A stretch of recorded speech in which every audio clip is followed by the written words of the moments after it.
The most common thing I see for leaders to stop doing, and this is going to sound so basic, but I see it at the executive level, is they need to stop doing things they used to do so well. They continue to do procedural things, strategies that used to work well in the past, that if they believe they keep beating at it long enough, somehow it's going to continue to work going forward. Hey everybody, welcome back to the Scale Smart, Grow Fast podcast. Now, most leaders don't struggle from a lack of effort.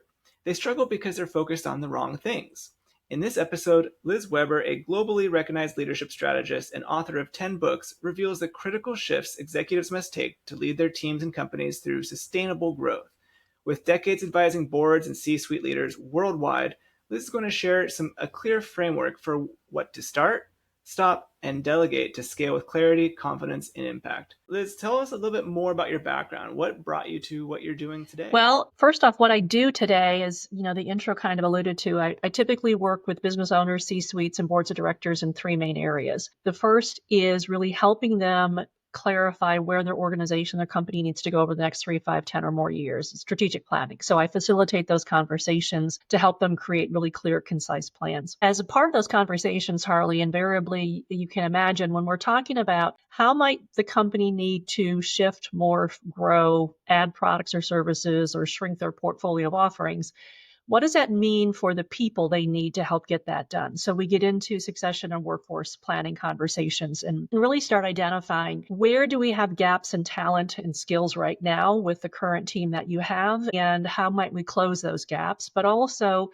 what other additional types of individuals and skills might you need to recruit for? So we really get into digging into how do we do that. And it's not just for the individuals at the top level. We look enterprise-wide. So we specifically spend a lot of time and attention on where are those one deep scenarios where we have really hidden diamonds that they may not have the sexiest title in the world, but they're critical to the organization. And how do we really ensure that they have the skills that they need, the backup that they need, so that should they choose to move on, we're not caught in a bind. Then the third thing that I do with my clients, I used to do a lot of long-term training with my clients, but now I'm spending more of my time really one-on-one or one-to group coaching scenarios and advisory situations. So I'm working again with the leaders to identify, given where your company is going, then how do you need to implement? Or it also may just be, regardless of a plan, working with leadership teams to identify what do I focus on right now? Because as you and all your listeners know,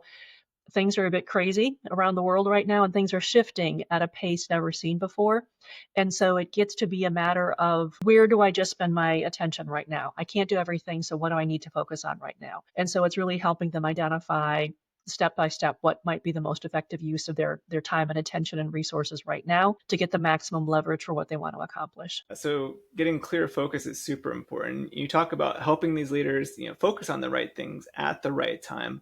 What are some of the most common things business leaders need to stop doing in order to grow effectively and have that clear focus? That's a really good question. And I would say the most common thing I see for leaders to stop doing, and this is going to sound so basic, but I see it at the executive level, is they need to stop doing things they used to do so well. And what I mean by that is it may be certain tasks that if they were promoted from within the organizations, things they did well in a prior position that they still carry forward because they haven't fully let go and allowed their successor to take over.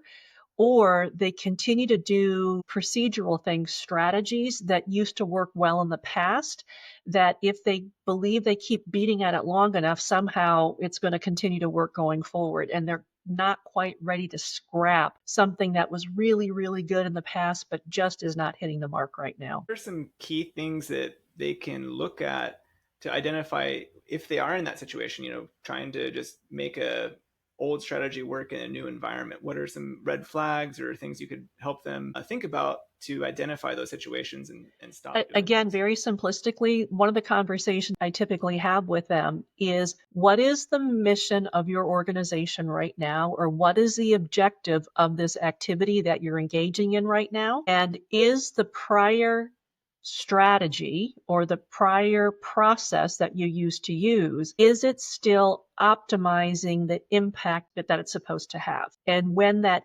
optimization of impact is lessening, it's usually an indication to me that they need to shift what they used to do to something that's even more impactful now. So it could be a delivery mechanism, it could be a product, it could be a service offering, it could be just procedurally how they handled something. Just the last 5 years, a number of my clients had to really up level their digital capabilities. So many of them were still quite heavily paper dependent. And as you well know, given the lifestyle that you lead, I mean, being paper dependent is really a drag and a lag in that it really limits what you can do. So just that in and of itself is changing not only a mindset, but also all the infrastructure that goes along with it. I can't imagine if a company is still like it's a big shift to get away from paper processes, and they're probably so far then behind with the things like AI and other, on the technology front that's really developing so rapidly. How do you, or what recommendations do you have for people that are in a situation where like you are helping them get rid of like paper-based processes in one area, and it's like also need to start thinking about really advanced technology like leveraging AI in another? You got to deal with shifting the mindsets first and helping them, number one, not be afraid of the technology and not be afraid of AI, not letting the anxiety, the horror stories of AI overtaking the world, really inhibit what their understanding could be of how AI can supplement and make their life easier. I mean, many of the clients that I have that don't use AI yet or use it to the maximum potential that it could be is because they simply have this distorted perception of what it is. And it's just a matter of helping them understand that there are many aspects of AI they already use in their everyday life. I mean, if you look at this at your phone, how many different AI tools are right on your phone, but you don't call it AI, you call it an app or something. So it's just helping them to understand that there are ways to automate a number of the things that they have done manually or have done through spreadsheets to become even more efficient and more effective without a fear factor becoming a primary focus. I mentioned AI technology. What are some other things that are holding managers and leaders back from being as effective as they could be with their teams and that their companies need them to be? So we're kind of go from one end of the spectrum to the other. So AI is, kind of leading technology right now. And we're going to go to the other end of the spectrum. It's interpersonal relationships and being able to effectively communicate what is expected of us. How do I articulate a clear direction forward? How do I communicate clearly on a regular basis? How do I communicate to create a sense of community and culture and belonging and understanding?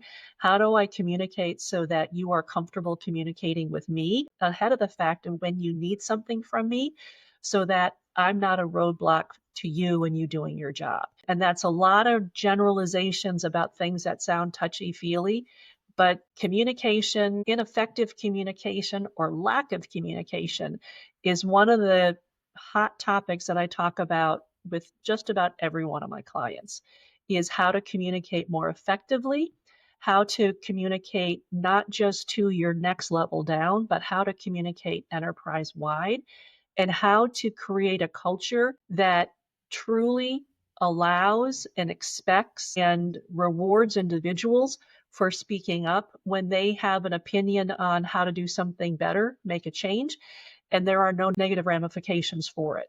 And again, that sounds touchy-feely, but when it's done with the intent of we're working together to achieve something, whether it's a socially based organization or if we're a for-profit company or whatever, we're here to do something. And hopefully we have an environment where all employees want to be a part of whatever that mission is. And so let's create a culture where they are comfortable sharing ideas, providing feedback, challenging us in ways that allow us to fulfill our mission even better. And that's not easy to do because that takes a number of different skills from the leader over and above financial acumen, over and above logistical acumen, over and above whatever.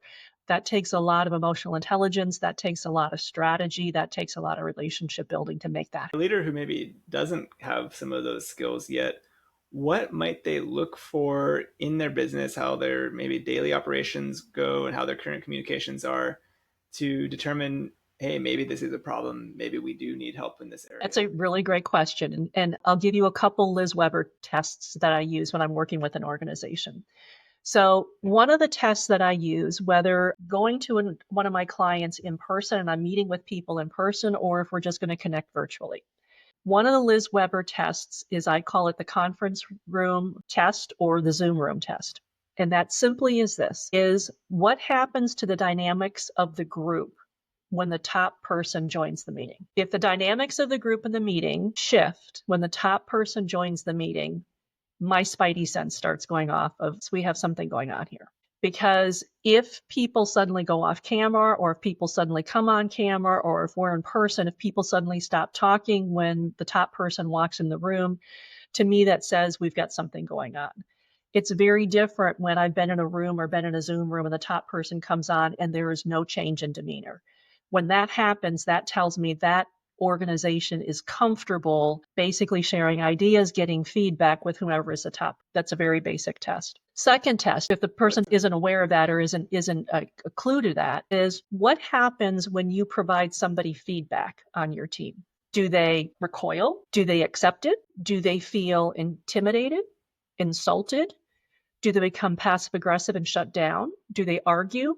Or do they go, really? Tell me more. I don't understand that. Something as basic as how do they deal with feedback is really telling. I love that. One of the things that we've talked about on this podcast before is how important giving feedback can be. And, there's something that we do and provide for our clients is provide a task management portal.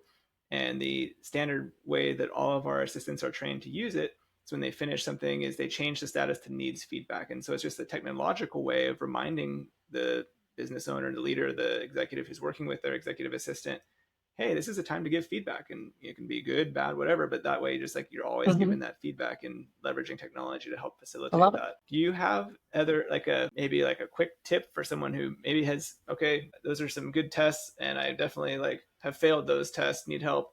What's one step they can do to start improving the communication environment with their team? Have a candid conversation and say, I think we need to reset because I've not done a good job in, number one, clarifying the kind of culture that I believe we need to be effective. And that's one where I'm more comfortable and effective in providing feedback, and you're more comfortable and effective in receiving feedback and also providing feedback to me. We've gotten into this cycle that's not healthy, where either I don't provide feedback, or when I do, it's not done in a way that's effective, so it's not helpful to you. So we're not growing as a team and we're not growing individually. So I think we need a reset. And it's having a conversation as something as basic as that. What would you say is the most pressing challenge facing leaders you're working with right now, especially in the professional services space? The most pressing challenge in the professional services space with my clientele right now is still identifying and effectively onboarding strong team members and helping them get up to speed and productive quickly. Identifying team members, finding team members is still a very strong challenge for most of my clients right now. What kind of areas is the challenge specifically? And would you say, is it just the labor market's tight, just finding qualified people, or is it more of finding the right fit with values, culture, things like that? For my clients, it's finding qualified individuals. And one of the things, Harley, that I've seen for years is a number of individuals will have, let's say they have a title of, I'm just going to say director of marketing. Okay. And they have that title, and then they apply to one of my client organizations that's looking to recruit a director of marketing. And what my client requires of a director of marketing is this. It's all of these skill sets. And in looking at the resume of the applicant who has a title of director of marketing, they list a number of those same qualifications and experiences, but when you interview them, they really don't have the depth of experience to independently and competently do the things that have been on their position description given the title they have. So there's been a huge mismatch, or is a huge mismatch, in what an individual's title indicates one would anticipate they could do versus what their actual capabilities are when they come into a new position. And because of that, I've got clients that are like, Liz, I just had 3 more interviews today and no, can't do it. Every day, your top performers are buried under emails, scheduling, and reporting, work that doesn't move the needle. The result? Frustration, burnout, and worst of all, lost revenue. That's why we created the Executive's Guide to Scaling High Performers, a simple, battle-tested framework to eliminate busy work and unlock your team's full potential. Inside, you'll get the exact steps top executives use to retain A players, boost productivity, and free up their team for high-impact work. Stop losing revenue. Go to workergenix.com/growthhub or check the episode notes to download the Executive's Guide to Scaling High Performers now. Would you say there is any kind of trade-off where, given the labor market situation, there might be a medium ground where it's worth having someone come on that maybe doesn't have 100% match, but maybe is willing to accept a lower salary and take a little more investment of time of the leadership team to get them to where they need to be? And they are coming in at a lower salary, so there is long-term cost savings with the investment of time. Is that a trade-off that you talk to your clients about? Well, Harley, it's really interesting that you raise that, because the challenge most of my clients have is there's not an opportunity to offer a lesser salary because the applicant believes they're worth the higher salary. And it's actually interesting. I write an article every month about this. What I've found with the clients that I've come across with this is there's an issue of competency bias, where individuals who have had these titles for years without the capabilities of independently and competently really doing the job have come to believe they're actually capable of doing the job. So if they now come to one of my clients, and my client, they look at the resume and they have all the right skills on paper or documented, but during the interview process, it becomes pretty quick, very apparent pretty quickly that they're not going to be at the bar that they want. And they say, look, you look like a potential candidate, but not for the full scope of the services of this position that it requires. We'd be willing to offer you, let's say, 75% of the salary and a lesser title. Unless this individual is desperate, they're not going to take it. So it becomes this cycle that so many businesses have been in. And I've had clients in the past where we had this conversation is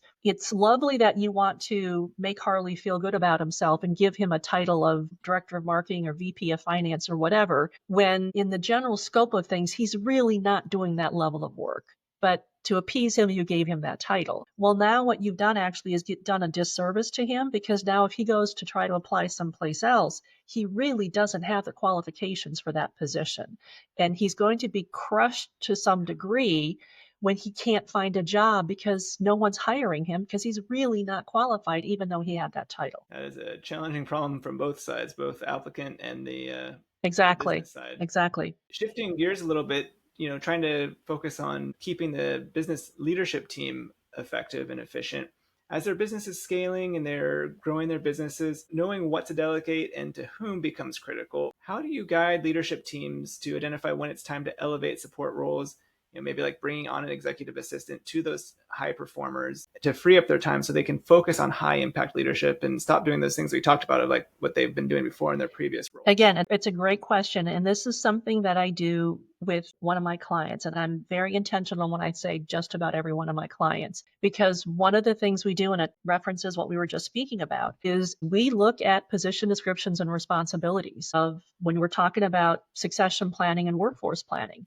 Is given where the company needs to go, given the goals that need to be implemented over the next couple of years, what does that mean for your team? What does that mean positions within your team? And we look at every single position, and every single position should be growing and stretching as the organization grows and stretches and moves forward. So when we look at that, we then look at your position, Harley, and we're like, okay, given what you're doing right now, let's be honest. What do you spend your time doing? What are you doing all day long, all week long, every month, every quarter, whatever? And just start kind of figuring out what's happening. And through that process, invariably, we identify some things that you've carried forward from a previous position because you still do it better than anybody else. So we identify some of those things. We identify things that you do because honestly, sometimes you just don't need any mental strain and it's easy for you just to do it. Some of these administrative type things. And then we also identify some of the cool, sexy, big thinking things that you do, and that's fine. As part of that process, though, to your question, what we do is, but Harley, given your position, given the title you have, the salary you're being paid, what should you be focusing your time and energies and attention on? Let's reset that. and let's start getting rid of some of the things that you've carried forward that need to be repositioned with the people who actually have the positions that should be doing that work. And some of these administrative things, have they become such a large part of supporting the work that you should be doing given the position you have at your level? Should those be supported through some assistant or AI tools or whatever to make the best use of your time, so the majority of your time can be focused on things that are appropriate given your title, position, and expertise? Some of the things you'd help people with is also that strategic planning. It can often feel like a time consuming luxury. How do you help leaders see it as a growth multiplier instead of just another meeting? Question I would ask them for that is, do you feel like you're always playing catch up just to keep up? And invariably they go, yep. And I said, okay, that's one answer. The next question, what would happen if I would ask a question, let's just say to 5 of your division heads or 5 of your department heads? What if I would ask each of them individually, what are the top 3 priorities of this company? Would they tell me all the same thing? Hopefully they would. More often than not, they wouldn't. And my question then is, if your 5 divisions are working on different priorities that they think are the company's priorities, how effective are they leveraging the resources of the company, or how much of their time are they competing and fighting against one? And if they start getting a little bit nervous with those questions, it's what a strategic plan can do for you when it's created well and it's not an overblown bureaucratic nightmare. It's intended to simply clarify the path forward, align and sequence your resources and the timing so that all of your departments, divisions, facilities, whatever, the work that they're doing is leveraging the work of someone else. So you get stronger momentum, faster momentum, and you're not fighting against one another. You're working with one another to not only help what you're trying to do within your realm of responsibility, but you're working together to benefit the overall organization. Another challenge that businesses are facing right now is the retention issue. There's a tight labor market. We kind of discussed that a little bit earlier. What advice do you give your clients and our audience to help hold team members accountable without creating fear, burnout, or turnover? We talked about making sure everyone's in alignment. And once you have that strategic vision, there might be some pain points getting those different divisions to accept the new direction and be on the same page for strategy. There could be some risk for people being like, I'm out. This is not how I want to do things. No, absolutely. And it goes back to what we were talking about earlier, is if you need to reset the culture where feedback is who we are and what we do. And by feedback, I mean, hey, Harley, really great interview today. Nice job. As well as, hey, Harley, food for thought. We've talked about this before, but did you remember when you did the interview today, you forgot to do X, Y, and Z? And see, what's happening here is for your listeners, your head is nodding up and down like, yeah, I get it. Yeah, I get it. That level of comfort of accepting positive feedback, as well as feedback intended to help your team members be better, when it's as easy for a team member to receive, let's say, critical or helpful feedback as well as glowing feedback, that's when you get to a situation where you're able to really improve retention, because that's when you have basically created a culture where employees know you have their back. And the reason you're providing feedback and you're holding them accountable is because you want them to succeed. You want them to be able to stay with you. But if you don't have that type of culture and comfort level, when the only time you talk to employees is when, hey, Harley, you forgot to do X, Y, and Z in the interview. Well, I don't know about you, Harley, but I'm going to hear that maybe 2 or 3 times, and I'm going to start going, you know what? I don't need this. I'll go work someplace else. Nobody likes to be picked on. Nobody likes to just be criticized. And so it's something as basic, but yet not easy, as creating an environment where people truly understand, hey, I'm going to tell you what I think you're doing great, and I'm going to tell you what I think you can improve on, because I want you to succeed. I'm not going to hold you in a void. If your team members are comfortable in that environment, then they may have found a right fit for them. If they're not comfortable receiving that type of feedback, positive and coaching feedback, then your organization isn't going to be a right fit for them. And that's okay. They can go find some other place that's going to make them happy. Yeah, that's perfect. Now, as we're wrapping up here, if a business leader is listening and they want to create some real traction just in the next 30 days in their business, what's one thing you'd advise them to start doing immediately? Well, if they want to get some traction as far as getting things done, is what I'm assuming you're asking, is get very clear in identifying what is the priority over the next 30 days that you need of your company or you need of a team, or what is the 1, 2, or 3 priorities, whatever's appropriate for your organization, and make sure they understand what their priority is. And then if it's spread across an organization or a long team, ensure that the subcomponents, the divisions, departments, the regions, the teams underneath the larger organization understand over the next 30 days, what is your role in this? What do you need to get done over the next 30 days? It sounds basic, but resetting that alignment and saying, you know what, I don't need you to focus on these things for the next 30 days. All hands on deck, we're focusing on this. And I have seen that reset with my clients. One client in particular last year did a complete 180 because the leader got very clear for the next 6 months, these are our top 3 priorities. Nothing else matters. It really has an impact. That's powerful. Liz, you have shared some incredible advice and tips for our audience today. If people want to continue the conversation with you and learn more, what's the best way for them to connect? I'll say 2 ways. Number one, I'm most active on LinkedIn, and my handle on LinkedIn is Liz Weber CMC, and Weber has 1 B. So Liz Weber CMC on LinkedIn. Or my company website, Harley, is ubsllc.com. That's Whiskey Bravo Sierra, Lima Charlie.com. Perfect. Now, for those of you listening, if you got value from this episode, do one quick thing. Hit like and subscribe so you don't miss future strategies to help you scale smarter. And maybe you know a business owner or a colleague who could use this. Share the episode with them. It could be exactly what they need right now. And if you're listening on a podcast platform, leave us a quick rating. It helps us reach more leaders like you. Thanks again for tuning in, and we'll see you all in the next one.